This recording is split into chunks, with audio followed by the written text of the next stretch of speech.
This is Illiterate. My name is Evan. My name is Taylor. I read a book this week. I watched a movie. This week we are covering The Green Knight. Just hit theaters across the country. You can only see this in theaters. Don't make that mistake like I did. David Lowery brings us The Green Knight, an incredible new vision. Maybe you've heard of his other film in recent years, A Ghost Story with Casey Affleck. Independent, artsy, kind of. A24, what else? You know, you don't have to say. I went into this blind. I didn't even know it was his film. It's a wonderful adaptation of a great many things, and that's why we're doing this week, because this is, unlike many things we do, this is a plentiful, this is a cornucopia of a genre and tale, and so I'm really can't and also wait to spoilers get to the bottom of this. for yes, definitely. It's based on a 14th century poem, so you could, I mean, maybe people have read that in an English class or something, but yeah, if you want to go into the film like Evan did, knowing nothing, it was wonderful. First. Yeah. And I was present in mind. It was the first movie I saw I've seen in a theater since the pandemic started, well over a year. Oh. That's probably the first time that's happened in my life since before I was a teenager. I've been going to the theater at least every few weeks or a month or so, and found the subjugation of myself to the screen really sobering. And for my first trip back to the theater to be something like this, The Green Knight, for this filmmaker, this studio, money well spent as far as I'm concerned, and I had a very great time going back to the theater for the very first time. I don't know how often I'll be doing it. I didn't even intend to do it this time, if I'm telling the absolute truth. For somebody to be subjugated to, David Lowery directed, wrote, edited, and produced. So you really got all of what he wanted you to see. Yeah. Yep. Nothing more and nothing less. This is not a film with a ton of pretense, and I know I might sound like an idiot based on some images you've seen, but as you're going through it, it's very, very simple visual storytelling. Yeah. And I really appreciated that. This is a movie that is accessible. This is not something you have to be sitting around trying to discern the point. You're going to get it because he is a fantastic director, and every image is crafted to tell you exactly what you should, and it lulls you right through it, and it is beautiful. So one of the things about that I just saw, just a little bit of the production stuff, he spent 6 months re-editing it because South by Southwest, where it was supposed to show, was canceled in 2020. Wow. That's great that he was like, oh, I didn't like it. Sometimes giving more time to fix it, you get George Lucas adding fascinating. I would love CGI I would stuff, love to know what that first cut looked like just now, just going back, and this is part of my process. I just am exposed to the thing. I don't even know who's responsible, and then it's how go back. So it's like I would now, having seen this, compare and what changes. What's beautiful. I would sometimes looking at things like that. An old draft, a new draft will highlight exactly what was different really clearly. So that's fantastic to hear. And in using something like the pandemic, which horrible in every way you look, but to use it as an opportunity to tinker with something and make it better, get a second chance at something, that's awesome. And speaking of what's old and what's new, I saw there were 2 other adaptations, because The Green Knight we'll get into in a second, but that is its own story in the King Arthur mythos. But 2 other movies tackled The Green Knight. The second one, Sean Connery played the Green Knight, but both of them were by the same director. So this was in 1973 and 1984. Okay. And he remade the Green Knight that he did the first time. Both of them did not do very well at all, critically panned, etc. But did he go back to the studio? It's like, one more shot. I guess so.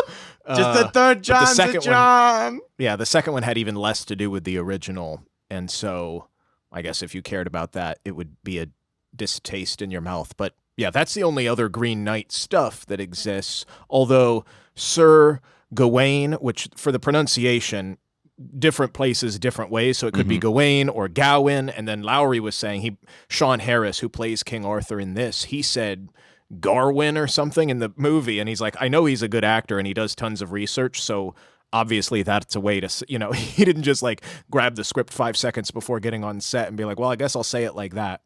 So he said, yeah, let's go with it. That's how he says it in the movie. So it's said all different ways. So I'll probably say it 12 trillion different ways. Oh, man.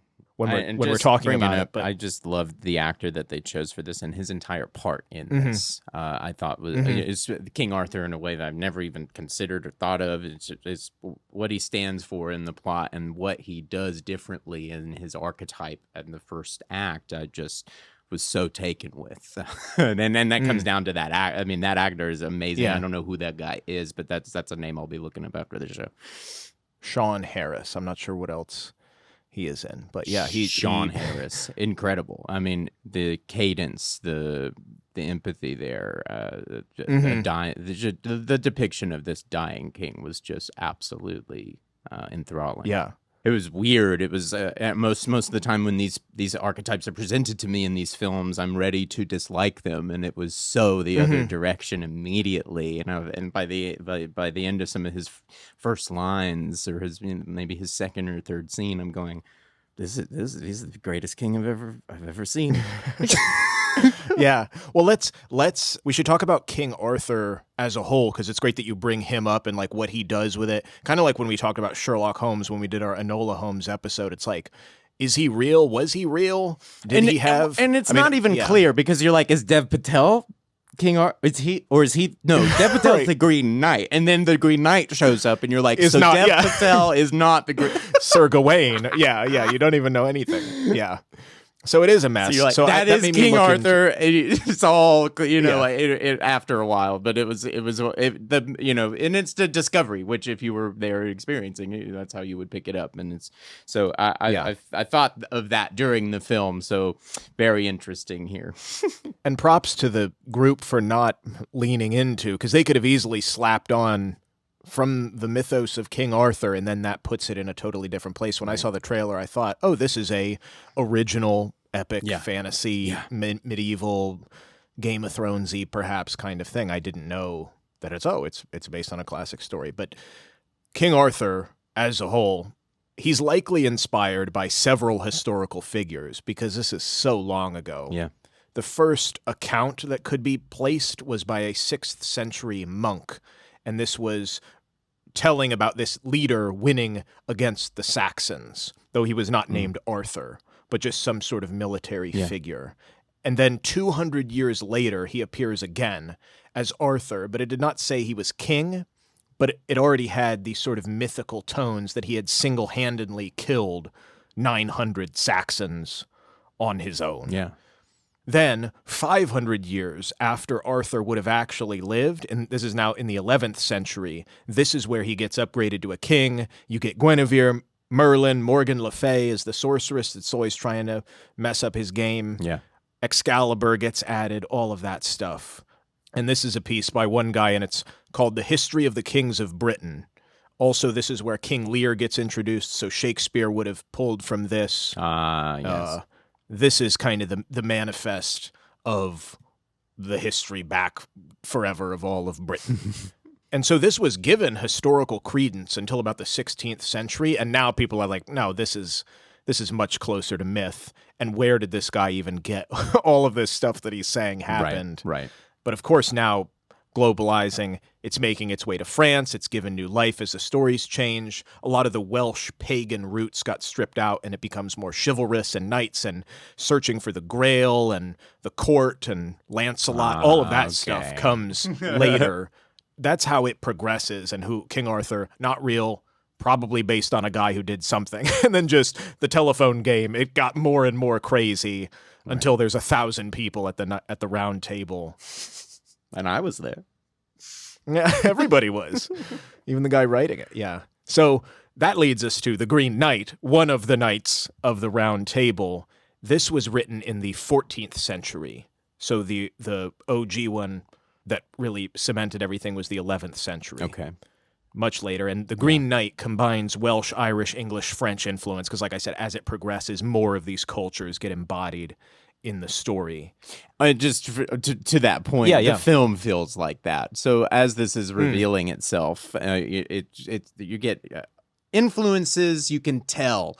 If you're a student of anything, you should see that it's pulling in a lot of different directions, a lot of different cultures. And so it's like, this is not one thing or the other. And that's why the name thing was so confusing for just a moment. But it's like, this is not strictly an adaptation of this or that. It is an amalgamation. It is a composite. And it is all the better for that. Interesting, too, that the amalgamation was compiled by an anonymous person. They don't know who wrote the Green Knight story. I mean, though it has come about for it's been around for 700 years. We all wrote it. It was, it was written on the winds of time, Taylor, and got changed. And we are the Green Knight. Don't you get the story? Anyway, maybe we'll get there. Yeah. It was written in Middle English, which I can't read that, so I had to read a translation. Nobody can read that anymore. 101 stanzas, but it is a poem, so it's written in a certain rhyme and meter. And despite the manuscript that existed, or versions of manuscripts, it was not officially published until 1839, was, I guess, when historical people decided, the public might like this. It might be of note for the general public. Oh, my God. We were robbed. It hasn't... Our cultures were robbed. Yeah. That's a big so person late. who did that's, it. I just that's hard to that's easy to just throw dates around, but let's just say 1839. 1839.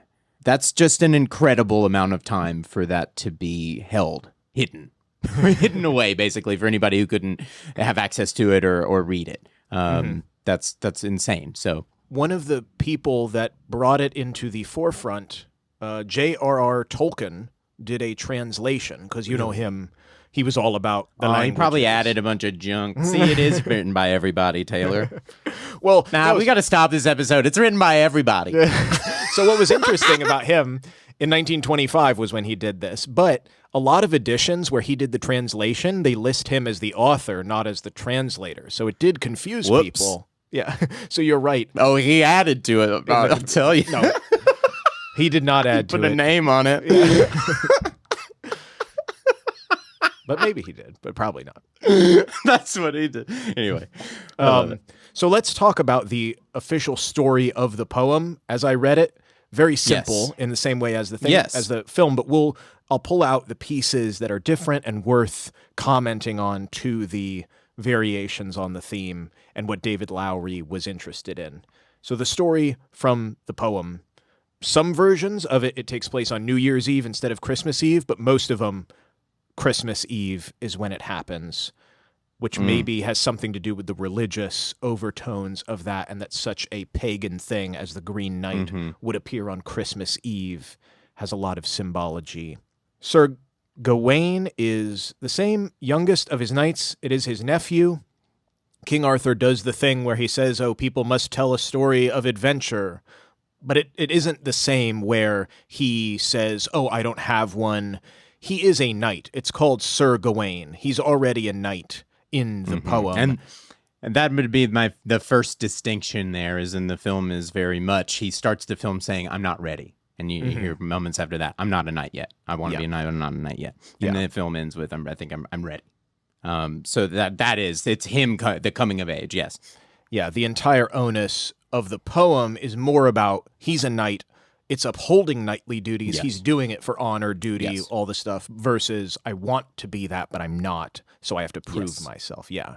One of the words that is used over and over again in relation to Sir Gawain is the word courteous. Somebody did a data analysis, and courteous, courtesy, courteously is used 178 times in all of the writings about Sir Gawain through all the Arthurian literature, not just the Green Knight. So he is kind of like with the Care Bears, like he's the courteous knight, the model for even if chivalry. I like to imagine, even if he's being horrible to somebody, he's still courteous. He was very nice.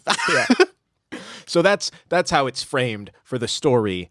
And then what happens with the poem is he goes on this journey because the Green Knight came in, gave him a challenge. He chops his head off and then says, you have to come back and face me in a year, and I'm going to slice you. All of that is basically the same, but the getting to him a year after is only a few stanzas of the poem, And that is the bulk of the film. Yes, that's most of the film. So that's kind of where David Lowery took these few stanzas, and I'll read verses the translation that I read. He said, it's almost comical in the way they just gloss it over. This is a direct quote. He said, he faced so many trials there in the hills, I couldn't recount a small fraction of them. He fought dragons, sometimes wolves or trolls of the forest. He fought wild bulls and bears and boars and giants who stalked him from the fells above. And then it goes into, and then he gets to this castle. So all of the movie is from that. So David could just go any direction. Well, yeah, essentially. But I thought what was interesting was he does pull from a lot of the older stuff, the older Welsh history that got lost as centuries pass. So one of the things that the Green Knight stays with is this beheading quid pro quo, I guess, of you do this and then I get to do it later. So originally, the whole thing is set up in the challenge is whatever you do to me, we meet a year later and I will do to you. And it's all about how seriously do you take this. Whatever you do, I will do back. But if it's just a game, or are you even are you spirit? Are you real? If you could just do what all you could do, that will come harking back for you. Are you present mind enough to understand the challenge ahead of you? What is this challenge really? This is a story of taking advantage of a situation. The Green Knight lays his neck open for him, and he takes the shot. And it's almost in a delight of like, well, I told you the rules. And it was very much of not taking seriously of what this challenge really was. It really, I was speaking a lot. I mean, the themes of this coming of age and really becoming a man and having a tale to tell. It was all alive in just that inciting incident there. If however far he goes is how far this is going to go. It's all up to him. Because he has motive. Because we're so accustomed to the idea of a knight and they have to uphold their knightly duties versus, oh, I'm not a knight yet and I have a lot more skin in the game. So that's what is similar as you're talking about this. It's interesting you mentioned the word game as far as the beheading game, because that is what it is historically and has been utilized in other pieces of literature for the time. So there was an 8th century Middle Irish tale, and I'm going to butcher the Irish pronunciations, but Cuchulainn was an Irish demigod. Yeah, sorry. A troublemaker disguises himself and challenges 3 warriors to say that it's the exact same thing of like, behead me, and then you get beheaded. And so 2 of the other ones flee and don't return. Only Cuchulainn does, and he's spared because of his bravery and declared champion. And then it reappears again in a 12th century French narrative, which is also the earliest sort of quest for the Grail story, as well as in the 13th century with Lancelot encounters this beheading wager. So it isn't unknown that this was kind of a symbol for all the stuff you're mentioning as far as the thematics. Very good. So it's rich. The gesture is rich.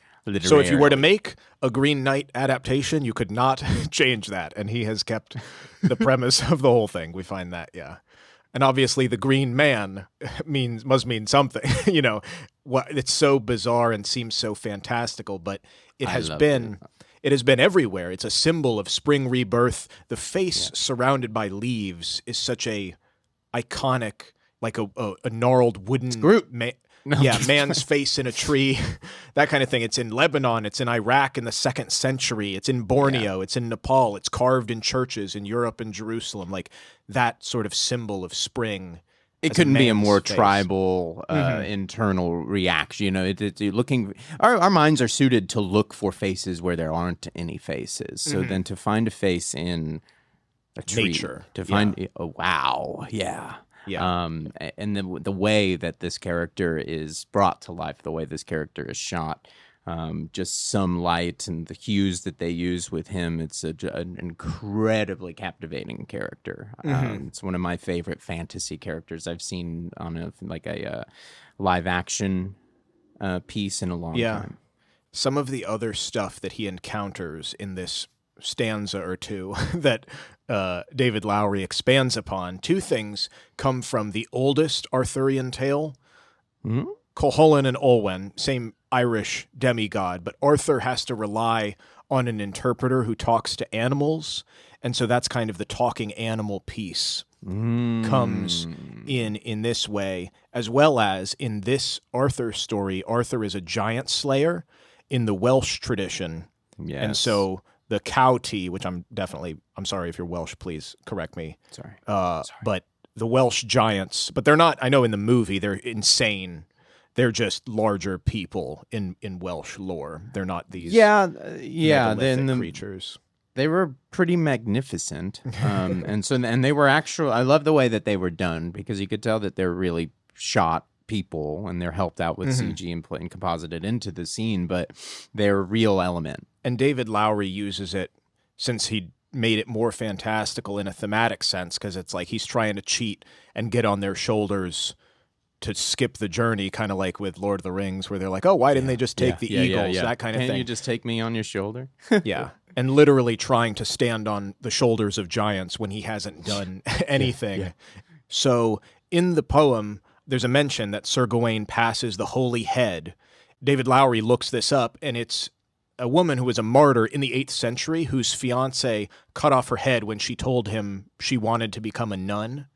And then the mythos of it is that a healing spring appeared where her head fell. So he saw this as like, oh, this is a mythological piece that would be like, oh, he walked past McDonald's. Well, everybody now knows what McDonald's is. If you mentioned the holy head, everybody reading the poem would have gotten that. So he adds that as a piece, Saint Winifred, where he has to find that woman's head. That is also another challenge. And then the scavenger guy is not in the poem either. But what he does draw from way back where I said King Arthur was said to have killed 900 men all on his own. Yeah. That's kind of what it's reminiscent of, the battlefield inspired by the Battle of Badon, which is where King Arthur first gets not even king, but his claim to fame, and sort of questions his peaceful reign.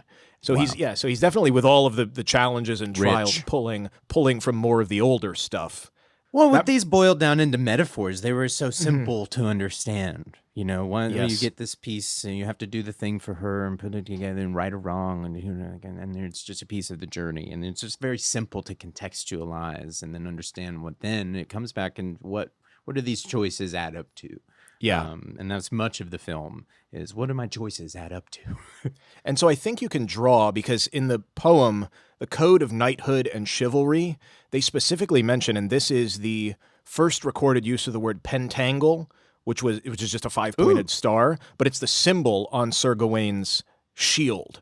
And it's 46 lines of the poem are used to describe this thing and what it means. Nothing else gets that much description. And so it's about the 5 values of chivalry that a knight has: generosity, chastity, friendship, courtesy, and piety.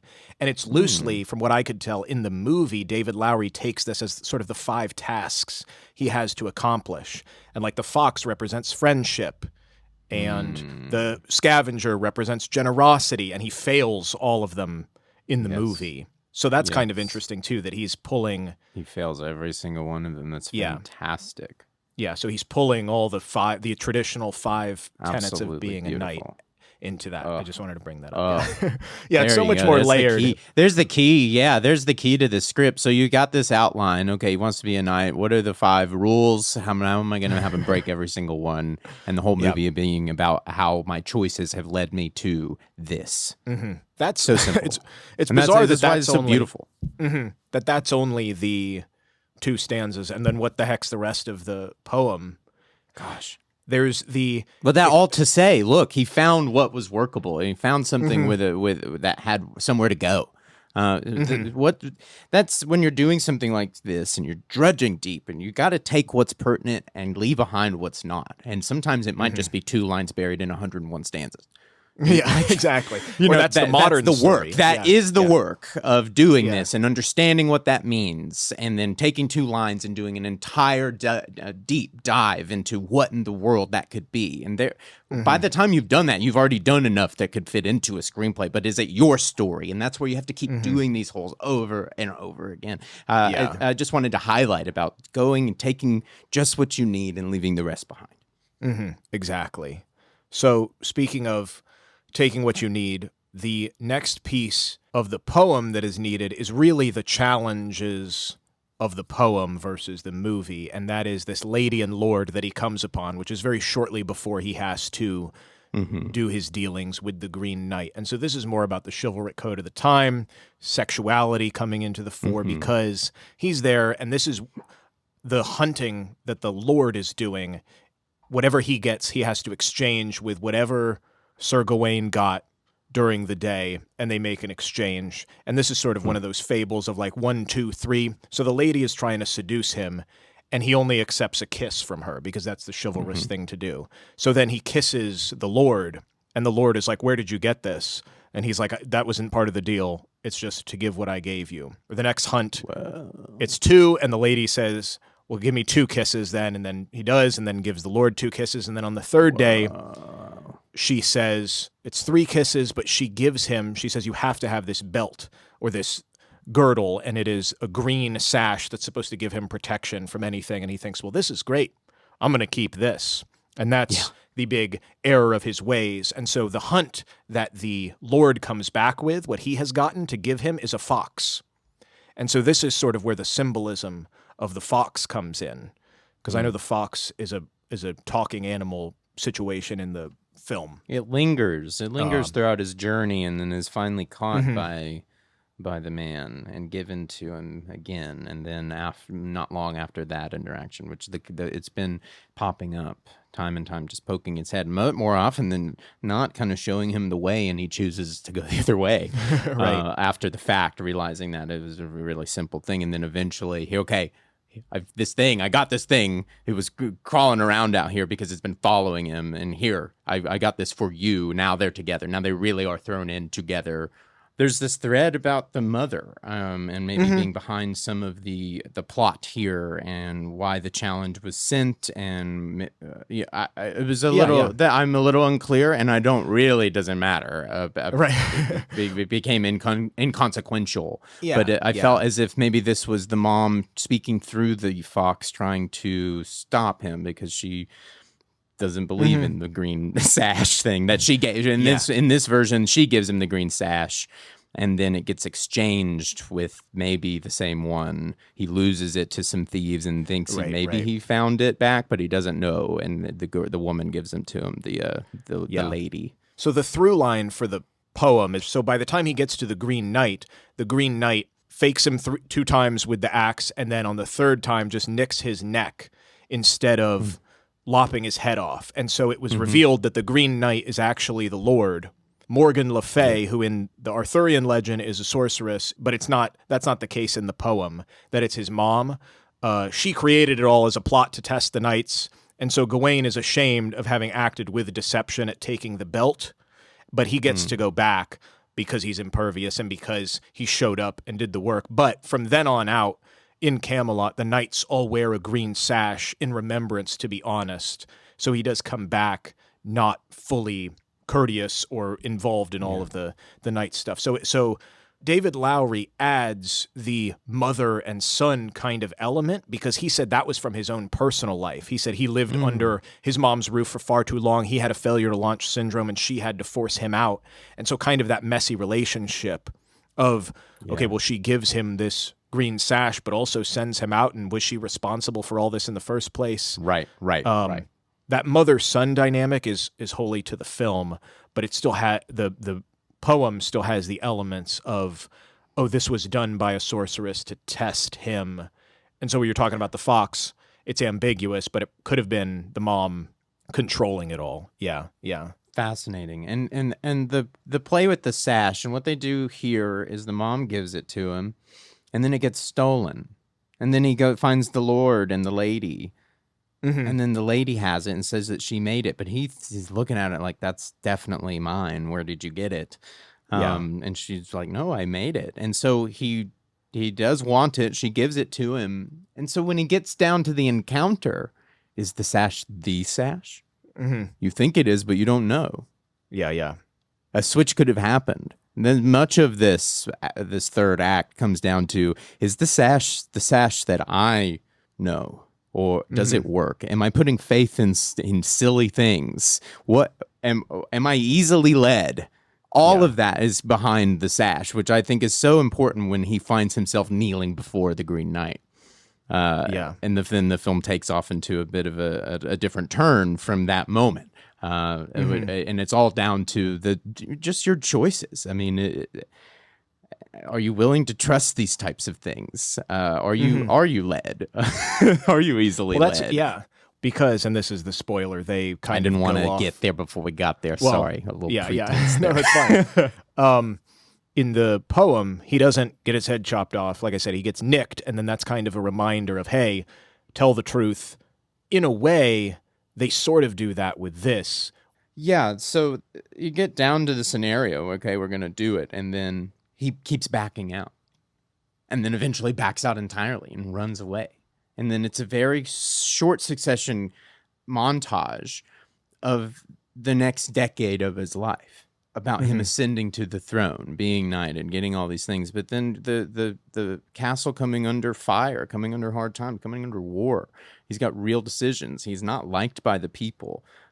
He's made bad decisions personally. He's left the woman that he probably should have been with. Now the child is taken away from this poor woman. It just goes into the wretchedness of where this path would take him to the point of devastation.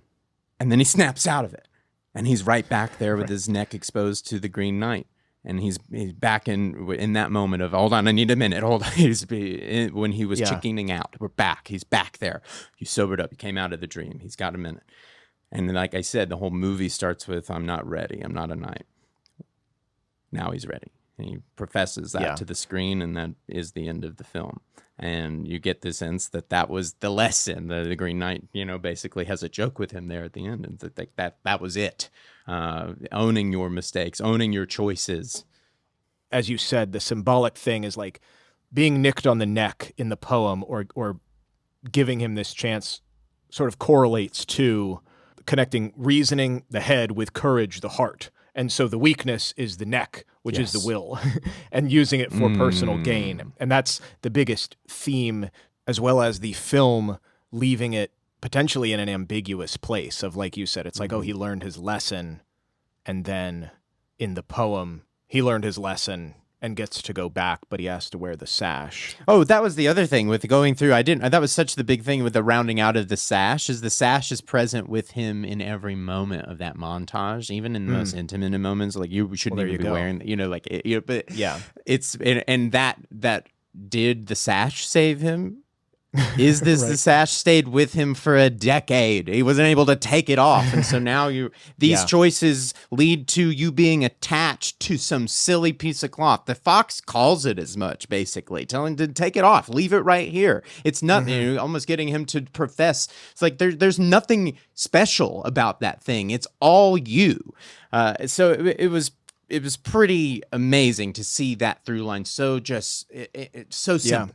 And again, I can't really express how simple the movie is. I want to really harp on the dialogue of this film, because that's a really huge tightrope to walk.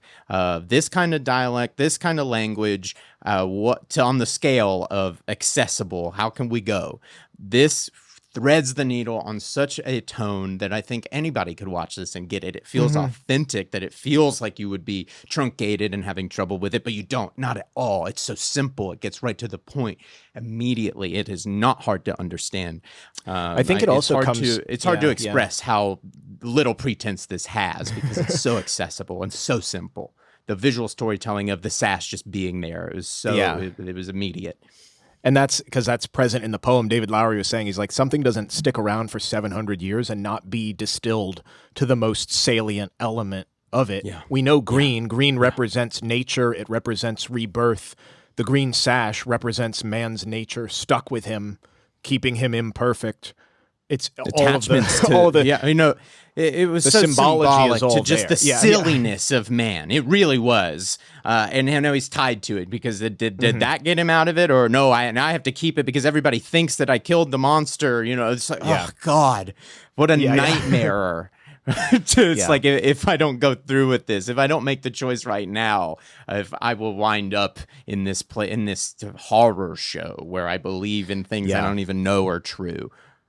So the question being, and this what I thought was interesting, where you're talking about the 6 months cut change, what changed. David Lowery was saying, and he said this throughout production. He kept telling people, we want to make something where if he gets his head chopped off at the end, that's the happy ending, which is a hard thing to do. And that's what he kept saying again and again, because it's like, no, of all the stuff you've done, you're finally committing to something of value. You finally understand what being a knight is, and that's a positive thing, facing it bravely. And so it does end on an ambiguous note, the Green Knight sort of mocking him or saying, see, there you go. But David Lowery saying... he mimes a throat cut and says, off with your head.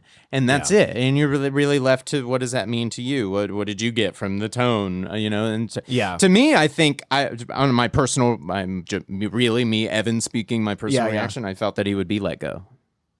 So that's interesting. I think I think it's open. It's intentionally left for you to draw your own distinction. But that's mine. I think that he would be let go. He got it. He kneels down to him face to face and does the miming of the throat cut off with your head. So I just got the sense, that was the sense of like, okay, you've got it. You've learned your lesson. You understand. Yeah. You understand now. Well, and I think that's what that's definitely what David Lowery wanted, because he said, we can't have, because of modern audiences, because of just the way storytelling goes, we cannot have Dev Patel's head hitting the floor. Wow! It'd be a crazy ending, but I think that's where he's saying, he's like, we wanted to get to the place where if that did happen, it would still be seen as positive. Yeah. So he doesn't have to show it that he's still going to die. It is still with an immense amount of gravitas, and you would be proud of him. If that is your inclination for the next moments, then it is it is like, well, then he like you said beautifully, he's committed to something of value. So in a way, I think we've pulled very much the different thematic energy from the film, sort of the revisionist nature of it versus the poem, because he doesn't have a risk when he's wearing the sash. The poem, in a modern sense, lives through his nightmare of not acquiescing to what the Green Knight was capable of. I think that what the sash starts to represent through that montage is so simple and so beautiful. It's like the value. Do you invest? What are you investing in?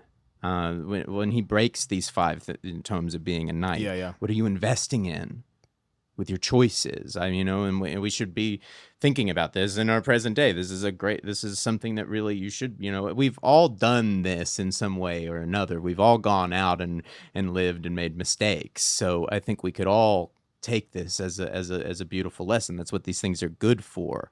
And I'm just so amazed that somebody's brought it to the screen with such a